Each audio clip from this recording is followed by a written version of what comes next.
Hello students, स्वागत है आप सभी का एक नए एपिसोड में, एक नए लेक्चर में।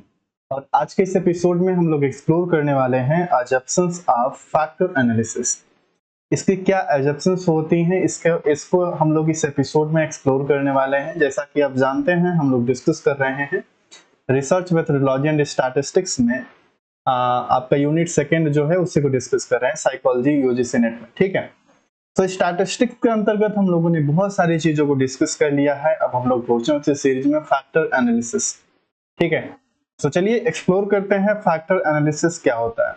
इसके पिछले वाले एपिसोड में हम लोगों ने बहुत सारी चीजों को डिस्कस कर लिया है। ठीक है, फैक्टर एनालिसिस से रिलेटेड, ठीक, जिसके अंतर्गत हम लोगों ने डिस्कस किया था कि इंट्रोडक्शन क्या होता है फैक्टर एनालिसिस का, फैक्टर एनालिसिस मतलब होता क्या है इसका। ठीक है, और मेन पर्पस इसका क्या होता है फैक्टर एनालिसिस का, कि हम लोग इस्तेमाल कब करते हैं, इसका क्या उद्देश्य होता है, और एग्जांपल ऑफ फैक्टर एनालिसिस क्या होता है। इन सारे टर्म्स को हम लोगों ने ऑलरेडी डिस्कस कर लिया है। आपको जो लेक्चर का लिंक है डिस्क्रिप्शन बॉक्स से आई बटन में मिल जाएगा। ठीक है, आप वहां से उस एपिसोड को देख करके आप मतलब कि जो बेस है फैक्टर एनालिसिस का, वो आप डेवलप कर सकते हैं। तो चलिए इस एपिसोड में हम लोग आगे बढ़ते हैं और डिस्कस करते हैं फैक्टर एनालिसिस क्या होता है, उसके अजम्पशंस क्या होते हैं। ठीक है, तो दोस्तों अगर आप कोचिंग तीज कुमार चैनल पर नए हैं तो चैनल को सब्सक्राइब कर दीजिएगा, वीडियो को लाइक कर दीजिएगा और दोस्तों के पास शेयर कर दीजिएगा, क्योंकि ये जो चैनल है ऑल अबाउट साइकोलॉजी नेट से रिलेटेड एपिसोड्स लेक्चर्स लाता रहता है, जो कि आपको आपके लिए काफी हेल्पफुल साबित होते हैं नेट के एग्जाम में। ठीक है, तो चलिए आगे बढ़ते हैं और हम लोग डिस्कस करते हैं कि फैक्टर एनालिसिस के अजम्पशंस क्या होते हैं। तो फैक्टर एनालिसिस का गाइस पहला अजम्पशंस जो होता है वो होता है लीनियरिटी, यानी कि इसमें जो वेरिएबल हैं और लीनियर रिलेशनशिप को फॉलो करने चाहिए। ठीक है, वेरिएबल के बीच लीनियर रिलेशनशिप होना जरूरी होता है, मस्ट होता है। ठीक है, यानी कि change in one variable should correspondent to proportional change in other, यानी कि एक वेरिएबल में चेंज करने के बाद उसी के अनुपात में करेस्पॉन्डेंट चेंजेस अनदर वेरिएबल में होने चाहिए। ठीक है, ये इसकी बेसिक मतलब है। जैसे मान के चलिए फैक्टर एनालिसिस को हम लोग जब डिस्कस कर रहे थे तो क्या था, फैक्टर एनालिसिस एक लार्ज स्टडी को मतलब करने के लिए इस्तेमाल किया जाता है, जिसके अंतर्गत मान के चलते हैं अगर हम 100 मतलब इसमें जो पॉपुलेशन होते हैं लगभग 100 के करीब ही होते हैं, पर वेरिएबल जो होते हैं कितने होते हैं, मतलब कि पर वेरिएबल कितने पार्टिसिपेंट्स होते हैं, 5 to 10। ये मतलब एक तरीके से स्टैंडर्ड होता है। 5 जो होता है एक्सेप्टेबल होता है और 10 जो होता है स्टैंडर्ड माना जाता है, रिकमेंडेड माना जाता है। यानी कि एक मतलब कि एक वेरिएबल से 5 से 10 कैंडिडेट होने चाहिए, और लार्ज ऑब्जर्वेशन के लिए मतलब इसमें किया जाता है कम से कम 100 होने चाहिए इसका। ठीक है, ऑब्जर्वेशन इसके अंतर्गत कम से कम 100 होने चाहिए। मान लीजिए कि वेरिएबल 1, यानी कि ये कह रहा है ना क्वेश्चन नंबर 1, यहाँ पे वेरिएबल 1 का मतलब ये है कि जो फैक्टर एनालिसिस में वेरिएबल मतलब क्वेश्चन होता है। ठीक है, जहां पे हम लोग सेट ऑफ क्वेश्चंस लाते हैं। जैसे मान के चलिए 20 क्वेश्चन हम लोगों ने तैयार किए हैं, और 20 क्वेश्चन क्या कर रहे हैं, ये आपके पर्सनालिटी को टेस्ट कर रहे हैं। क्या कर रहे हैं, पर्सनालिटी टेस्ट कर रहे हैं। ठीक है, तो यहाँ पे 20 क्वेश्चन मतलब क्या है, 20 question is equal to 20 variable. ठीक है, अब ये वेरिएबल है, ठीक, 20 क्वेश्चन। अब यह समझना होता है कि क्या ये 20 क्वेश्चन जो है, क्या ये अलग अलग पर्सनालिटी ट्रेट को प्रेजेंट कर रहे हैं, या इसमें से कुछ ऐसे वेरिएबल हैं जो ऐसे मतलब कि जो वेरिएबल हैं जो आपस में रिलेट कर रहे हैं। ठीक है, ऐसे कुछ वेरिएबल हैं जो आपस में रिलेट कर रहे हैं। आपस में जो कोरिलेट कर रहे हैं वेरिएबल, ठीक है, आपस में जो वेरिएबल कोरिलेट कर रहे हैं, तो उन्हीं वेरिएबल्स को क्या कहा जाता है, एक फैक्टर में कन्वर्ट कर दिया जाता है। इसी को हम क्या कह देते हैं, इसी प्रोसेस को कह देते हैं फैक्टर एनालिसिस कह देते हैं। ठीक है, मान के चलिए I like to attend social event, एक तरीके से एक्स्ट्रावर्जन पर्सनालिटी को रिप्रेजेंट कर रहा है। ठीक है, यानी कि मान के चलिए किसी पर्सन से आपने पूछा कि उसको दिया, और उसने 1 से 5 तक की क्या करनी है, आप उसको रेटिंग करनी है। उसने क्या किया, इसमें 5 की रेटिंग दिया है। ठीक है, क्योंकि एक्स्ट्रावर्जन पर्सनालिटी को प्रेजेंट कर रहा है। इससे रिलेटेड जो और क्वेश्चन होंगे, जो और वेरिएबल होंगे, उसमें भी जो करेस्पॉन्डेंट होंगे, ठीक है, वो भी कितने होने चाहिए, उसमें भी रेट लगभग 5 का ही होना चाहिए। ठीक है, एक स्ट्रॉन्ग कोलिनियरिटी होनी चाहिए, यानी कि लिनियरिटी होनी चाहिए उसके अंतर्गत। ठीक है, जो I enjoy meeting new people, यानी कि नए लोगों से मिलने में उसको मतलब एक तरीके से मजा आता है। ठीक, तो ये भी एक तरीके से एक्स्ट्रावर्जन पर्सनालिटी को प्रेजेंट कर रहा है। तो यहाँ पे कहा जा सकता है कि ये दोनों वेरिएबल जो होते हैं आपस में लीनियरली कनेक्टेड है। ठीक, तो यही मतलब अजम्पशन है, पहला अजम्पशन है आपका फैक्टर एनालिसिस का। और ये लीनियर है कोरिलेशन स्ट्रेंथ अगर फैक्टर एनालिसिस से मतलब एक ही फैक्टर एक्स्ट्रावर्जन में ग्रुप कर देता है। ठीक, तो ये एक तरीके से क्या हो जाता है, फैक्टर के रूप में हम उसको देखने लगते हैं।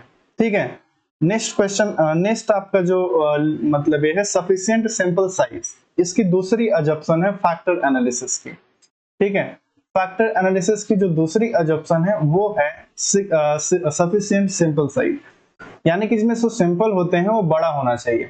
ठीक, जैसा कि अभी हम लोगों ने डिस्कस किया, और सफिशिएंट सैंपल साइज का ये जो थंब रूल है यह कहता है कि कम से कम 5 से 10 पार्टिसिपेंट्स पर वेरिएबल होने चाहिए। यानी कि एक क्वेश्चन जो है वहां पे एक क्वेश्चन पे कितने मतलब होने चाहिए, एक क्वेश्चन पे आप मान के चलिए कम से कम 5 से लेकर के, ठीक है, 10 पार्टिसिपेंट्स होने चाहिए उसके आंसर देने के लिए, उससे मतलब डेटा कलेक्ट करने के लिए। ठीक है, और कम से कम 10 को मतलब 100 ऑब्जर्वेशंस होने चाहिए, यानी कम से कम 100 ऑब्जर्वेशंस एक्सेप्टेबल हैं, नहीं तो इसमें जो रिकमेंडेड होते हैं कम से कम 200, यानी कि 10 पार्टिसिपेंट्स जो होते हैं पर वेरिएबल, इसमें मतलब ये क्या होता है, रिकमेंडेड करता है आपका फैक्टर एनालिसिस। इससे क्या होता है कि जो मतलब एनालिसिस होता है वो रिलायबल आता है। ठीक है, सो वेरिएबल मतलब क्या है, वेरिएबल एक वेरिएबल इज इक्वल टू क्या है, एक क्वेश्चनर्स है। ठीक है, एक क्वेश्चन है, ठीक, एक सवाल है, ठीक, जो कई मेजरेबल आइटम्स से मतलब होते हैं। ठीक, पर्सनालिटी ट्रेट में आई लाइक पार्टी एक वेरिएबल को प्रेजेंट कर रहा है, इस चीज को भी हम लोगों ने मतलब ये कर लिया। तो इसमें मान के चलिए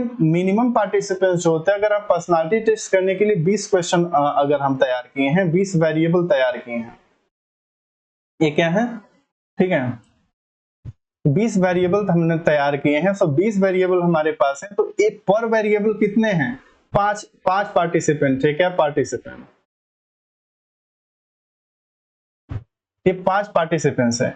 सो 5 पार्टिसिपेंट्स जो है अगर टोटल ऑब्जर्वेशंस देखेंगे तो 100 हो जाएंगे। मिनिमम क्राइटेरिया को प्रेजेंट कर रहा है कि फैक्टर एनालिसिस में मिनिमम सैंपल साइज जो होता है वो कितने होने, 100, यानी कि जो रिकमेंडेड होता है पार्टिसिपेंट्स, जो बेटर होता है उसमें पर वेरिएबल कितने, 10 पार्टिसिपेंट्स को रिकमेंड करता है, यानी कि कम से कम मतलब कि मैक्सिमम जो होता है रिकमेंडेड जो होता है 200 ऑब्जर्वेशंस होने चाहिए इसके अंतर्गत, 200 सैंपल साइज होने चाहिए इसके अंतर्गत। ठीक है, इससे क्या होगा कि जो रिजल्ट होगा, ज्यादा पार्टिसिपेंट से डेटा स्टेबल और रिलायबल होता है और फैक्टर लोडिंग एक्यूरेट आता है, यानी कि जो इनके बीच का रिलेशन स्ट्रेंथ जो बताता है वो क्या आता है, एक्यूरेट आता है। नेक्स्ट आपका जो है अजम्पशन फैक्टर एनालिसिस का मल्टीवेरिएट नॉर्मेलिटी को प्रेजेंट करता है। डेटा को नॉर्मल डिस्ट्रीब्यूशन फॉलो करना चाहिए, specially for confirmative factor analysis. ठीक है, तो जब हम लोग मेथड ऑफ फैक्टर एनालिसिस की बात करेंगे तो वहां पे दो तरीके के फैक्टर एनालिसिस की हम बात करेंगे। पहला होता है आपका CFA, ठीक है, पहला आपका जो यहाँ पे दिया है CFA, ठीक, जिसे हम कहते हैं कंफर्मेटरी फैक्टर एनालिसिस, और दूसरा जो होता है यहाँ पे EFA होता है, ठीक है, एक्सप्लोरेटरी फैक्टर एनालिसिस। तो इसको हम लोग वहां पे डिटेल में एक्सप्लोर करेंगे कि CFA और EFA होता क्या है, यानी कि कंफर्मेटरी फैक्टर एनालिसिस क्या होता है और एक्सप्लोरेटरी फैक्टर एनालिसिस क्या होता है। सो मल्टीवेरिएट नॉर्मेलिटी में डेटा नॉर्मल डिस्ट्रीब्यूशन को फॉलो करना चाहिए आपका किसमें, इसकी तीसरी अजम्पशन है फैक्टर एनालिसिस की। और चौथी अजम्पशन है इसमें नो और मिनिमल मल्टीकोलिनियरिटी होनी चाहिए, यानी कि वेरिएबल आपस में बहुत ज्यादा कोरिलेट नहीं होने चाहिए।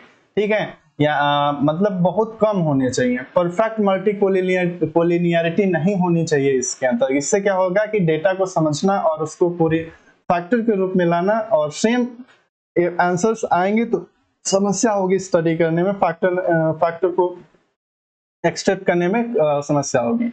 पांचवा जो इसका जो अजम्पशन है वो है एडिक्वेट कोरिलेशन अमंग वेरिएबल, यानी कि सभी वेरिएबल में क्या है कि वेरिएबल के बीच कुछ मीनिंगफुल कोरिलेशन होने चाहिए। इसे दो टेस्ट के जरिए चेक किया जाता है। पहला टेस्ट में आता है आपका KMO, कैसर मेयर ऑल्केन, ठीक है, कैसर मेयर ऑल्केन जो होता है टेस्ट, एक तरीके से बताता है कि मीनिंगफुल रिलेशनशिप को बताता है। ठीक है, ये क्या करता है, सैंपलिंग एडिक्वेसी को मेजर करता है, आपका KMO सैंपलिंग एडिक्वेसी को मेजर करता है। इस चीज को आप माइंड में रखिएगा। और KMO की वैल्यू जो होती है इज ग्रेटर इक्वल देन 0.06 होना चाहिए, ठीक है। ये 0.06 एक एक्सेप्टेबल वैल्यू होती है KMO का, ठीक है। और 0.8 प्लस वैल्यू जो होती है वो एक ग्रेट मानी जाती है, और 0.7 प्लस वैल्यू जो होती है वो गुड मानी जाती है, और 0.6 जो होता है एक्सेप्टेबल होता है KMO की वैल्यू, ठीक है। इसके अंतर्गत फैक्टर एनालिसिस के अंतर्गत कभी कभी यहाँ से डायरेक्ट एमसीक्यूज आ जाते हैं, तभी हम लोग इसको एमसीक्यूज को डिस्कस करेंगे कि कैसे यहाँ से एमसीक्यूज पूछते हैं। और दूसरा मेथड यहाँ पे है जो है बार्टलेट्स टेस्ट ऑफ स्पैरिसिटी, यानी कि यह एक मतलब टेस्ट करता है कि कोरिलेशन मैट्रिक्स आइडेंटिटी मैट्रिक्स है या नहीं है, यानी कि इसमें जो सिग्निफिकेंट रिजल्ट होता है, प्रोबेबिलिटी वैल्यू जो होती है is greater is smaller than किसके होती है 0.05, पी की वैल्यू किससे स्मॉलर होगी, ठीक है, होनी चाहिए। मतलब वेरिएबल्स कोरिलेटेड हैं और फैक्टर एनालिसिस किया जा सकता है इसके अंतर्गत। नेक्स्ट आपका जो इसका अजम्पशंस है, इंटरवल और रेशियो स्केल डेटा इसके अंतर्गत होना चाहिए। फैक्टर एनालिसिस इंटरवल या रेशियो स्केल डेटा के लिए ही उपयोग होता है, ठीक है। ये भी एक इंपॉर्टेंट फैक्टर है, एक इंपॉर्टेंट टॉपिक है, यहाँ से नेट के एग्जाम में पूछा जाता है, ठीक है। और यहाँ पे जब हम ऑर्डिनल या नॉमिनल डेटा की बात करते हैं तो वहां पे हम लोग एक स्पेशल मेथड का इस्तेमाल कर लेते हैं जिससे पॉलीक्वारिक कोरिलेशन होता है, ठीक है। तो आप ये याद रखिएगा कि इंटरवल और रेशियो स्केल डेटा होना चाहिए किसके लिए, फैक्टर एनालिसिस के लिए, ठीक है। एक इंपॉर्टेंट अजम्पशन है इसका। So additivity and independence of errors, observe score में एरर जो होता है, एरर टर्म जो होता है इंडिपेंडेंट होना चाहिए। इन इसकी अजम्पशंस है फैक्टर एनालिसिस के, यानी एक वेरिएबल के एरर का दूसरे पर कोई इफेक्ट नहीं होना चाहिए, नहीं होना चाहिए, ठीक है। तो अगर हम समरी टेबल की बात करते हैं अजम्पशंस ऑफ फैक्टर एनालिसिस की, तो सामने आता है कि पहली अजम्पशंस यहाँ पे जो निकल के आती है वो जो होती है लिनियरिटी, यानी कि यहाँ पे जो वेरिएबल है, variable should have linear relationship, यानी इनके बीच क्या होना चाहिए, लीनियर रिलेशनशिप होना चाहिए। लार्ज सैंपल साइज को रिकमेंड करता है फैक्टर एनालिसिस, और इसमें सैंपल साइज n की वैल्यू कितनी होती है, इज ग्रेटर देन 100, ओके। और मतलब कि पर क्वेश्चन कितने पार्टिसिपेंट्स ऑब्जर्व होने चाहिए, 5 जो होता है एक्सेप्टेबल होता है, 10 जो होता है रिकमेंडेड होता है, यानी कि 10 जो होता है कि एक्सटेंडेड पार्टिसिपेंट्स ऑब्जर्वेशंस को माना जाता है पर वेरिएबल, यानी कि एक वेरिएबल पे 10 ऑब्जर्वेशंस होने चाहिए। मल्टीवेरिएट नॉर्मेलिटी जो होता है, data should follow normal distribution, इसके अंतर्गत नॉर्मल डिस्ट्रीब्यूशन को फॉलो करना चाहिए, ठीक है। और केमो टेस्ट में आपकी जो वैल्यू होती है केमो की वो होती है is greater equal than 0.6 acceptable, and 0.7 plus की वैल्यू जो होती है गुड मानी जाती है, एंड 0.8 प्लस की वैल्यू जो होती है एक ग्रेट मानी जाती है, गुड होती है, ठीक है। केमो की वैल्यू और ये ग्रेट मानी जाती है, ठीक है। और बार्टलेट टेस्ट में पी की वैल्यू जो होती है प्रोबेबिलिटी वैल्यू होती है स्मॉलर 0.05, एक सिग्निफिकेंट वैल्यू मानी जाती है इसके अंतर्गत। और स्केल ऑफ मेजरमेंट क्या होते हैं, scale of measurement factor analysis के अंतर्गत आपका इंटरवल और रेशियो स्केल पे इसका मतलब ये मेजर किया जाता है, और बाकी के लिए क्या होता है स्पेशल कोरिलेशन का इस्तेमाल किया जाता है, ठीक है। और इंडिपेंडेंट ऑफ एरर्स होने चाहिए इसके अंतर्गत, error terms should not correlate with other variable, यानी दूसरे वेरिएबल से एरर जो होता है कनेक्ट नहीं होना चाहिए। तो ये रहा आपका अजम्पशंस ऑफ फैक्टर एनालिसिस। चलिए हम लोग आगे एमसीक्यूज को डिस्कस कर लेते हैं थोड़ा सा कि किस तरीके से एमसीक्यूज आता है एग्जाम के अंतर्गत, ठीक है। क्योंकि ये आपका एमसीक्यू जो होगा आपके अंडरस्टैंडिंग लेवल को बढ़ा देगा और आपको चीजें बहुत ही बेहतर तरीके से समझ में आ जाएंगी, और कंसेप्चुअल पॉइंट ऑफ व्यू से एमसीक्यूज हैं और आपके कंसेप्ट क्लियरिटी में भी काफी हेल्प करेंगी आपकी, ठीक है। सो पहला एमसीक्यू आपके सामने है, पहला क्वेश्चन आपके सामने है, फैक्टर एनालिसिस को यूज करने से पहले किन वेरिएबल्स के बीच जरूरी है, फैक्टर एनालिसिस को यूज करने से पहले किन वेरिएबल्स के बीच जरूरी है, ठीक है। तो इसका जो आंसर हो जाएगा गाइस, सॉरी थोड़ा सा यहाँ पे डिस्टर्बेंस देखने को मिल रहा है, तो करेक्ट आंसर इसका जो हो जाएगा वो हो जाएगा some degree of linear inter correlation, कुछ कोरिलेशन इसके अंतर्गत होना चाहिए, यानी कि some degree of inter correlation को प्रेजेंट करता है। फैक्टर एनालिसिस तभी यूजफुल होता है जब वेरिएबल आपस में कुछ हद तक जुड़े होते हैं, कुछ हद तक कोरिलेट होते हैं, ताकि कॉमन फैक्टर निकाले जा सकें। Factor analysis is useful only when the variables are somewhat correlated, so that common factor can be extracted. Okay. Next question आपके सामने है। नेक्स्ट क्वेश्चन है, फैक्टर एनालिसिस में निम्न में से कौन सी अजम्पशंस आवश्यक है? तो आपके सामने ये है ordinal scale data, linear relationship among variable, non linearity of variable and zero variance. तो हम लोगों ने अभी अजम्पशंस में डिस्कस किया था कि क्या लीनियर रिलेशनशिप अमंग वेरिएबल, तो इसका करेक्ट आंसर क्या हो जाएगा? Correct answer is B. Factor analysis assume करता है कि वेरिएबल के बीच लीनियर रिलेशनशिप होते हैं ताकि कोरिलेशन मैट्रिक्स मीनिंगफुल हो। Factor analysis assume that there are linear relationship between variables so that the correlation matrix is meaningful. Okay, next question आपके सामने है। Next question is, factor analysis करने से पहले कौन सा टेस्ट या जांचने के लिए किया जाता है कि डेटा फैक्टर एनालिसिस के लिए उपयुक्त है या नहीं है? तो यहाँ पे जो आंसर हो जाएगा वो हो जाएगा आपका केसर मेयर ऑल्किन, यानी कि ये जो KMO की टेस्ट है ये आपकी इसमें यूज होती सॉरी। ओके, सो नेक्स्ट इसका जो आंसर हो जाएगा आपका सी इज करेक्ट आंसर। ओके, अब हम लोग नेक्स्ट क्वेश्चन को डिस्कस करेंगे और नेक्स्ट क्वेश्चन आपके सामने है। Next question is, factor analysis में मल्टीकोलिनियरिटी से संबंधित सही कथन है। अब मल्टीकोलिनियरिटी से संबंधित क्या सही कथन है इसको समझते हैं कि वेरिएबल में परफेक्ट कोरिलेशन होना चाहिए, वेरिएबल में कोई कोरिलेशन नहीं होना चाहिए, परफेक्ट मल्टीकोलिनियरिटी नहीं होनी चाहिए, लेकिन कुछ हद तक जो कोरिलेशन है होने चाहिए। सो ये करेक्ट आंसर हो जाएगा आपका। हम लोगों ने अभी अजम्पशन में इस चीज को समझा है कि परफेक्ट मल्टीकोलिनियरिटी नहीं होनी चाहिए वेरिएबल के अंतर्गत, यहाँ पे कुछ हद तक चीजें कोरिलेट होनी चाहिए, ठीक है। क्योंकि अगर मान के चलते हैं परफेक्ट वेरिएबल परफेक्टली कोरिलेटेड है तो वे एक ही इंफॉर्मेशन दे रहे हैं, ठीक है, एक ही इंफॉर्मेशन दे सकते हैं, जो प्रॉब्लम पैदा करता है। सो मॉडरेट इंटरकोरिलेशन डिजायरेबल होता है इसके अंतर्गत, फैक्टर एनालिसिस के अंतर्गत। If the variable are perfectly correlated, they are giving the same information which create problems. Moderate intercorrelation is desirable, यानी कि इसमें जो होता है मॉडरेट ही रखा जाता है, परफेक्ट नहीं रखा जाता है। नेक्स्ट एमसीक्यूज आपके सामने, फैक्टर एनालिसिस के लिए सिंपल साइज से संबंधित थंब रूल क्या कहता है? देखिए यहाँ से आ गया एक क्वेश्चन अभी हम लोगों ने जो कहा था। तो फैक्टर एनालिसिस के लिए सिंपल साइज से संबंधित थंब रूल ये कहता है कि 10 ऑब्जर्वेशन टोटल होने चाहिए, minimum 30 observation, at least 5 to 10 participants per variable and fixed 50 observations for all study. Correct answer is C is correct answer, at least 5 to 10 participants per variable. Okay, at least 5 to 10 participants per variable is correct answer.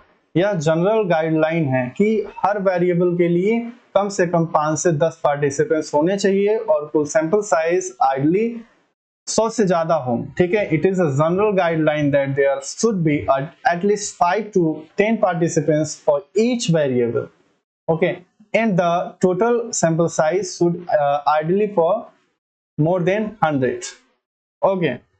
सो आज के इस episode में हम लोग इतना ही रखते हैं और आज के इस एपिसोड में हम लोगों ने कवर किया है अजम्पशंस ऑफ फैक्टर एनालिसिस, जिसमें हम लोगों ने बेटर अंडरस्टैंडिंग के लिए एमसीक्यूज को भी लिया है कि कैसे एमसीक्यूज एग्जाम में आते हैं, ठीक है, और कैसे एग्जाम एमसीक्यूज बनते हैं। तो आज के इस एपिसोड में बस इतना ही रखते हैं गाइस। नेक्स्ट एपिसोड में हम लोग मिलते हैं, इसी को और आगे लेकर के चलेंगे और इसमें और भी इंपॉर्टेंट टॉपिक को एक्सप्लोर करेंगे फैक्टर एनालिसिस के अंतर्गत। सो आज के इस एपिसोड में बस इतना, धन्यवाद।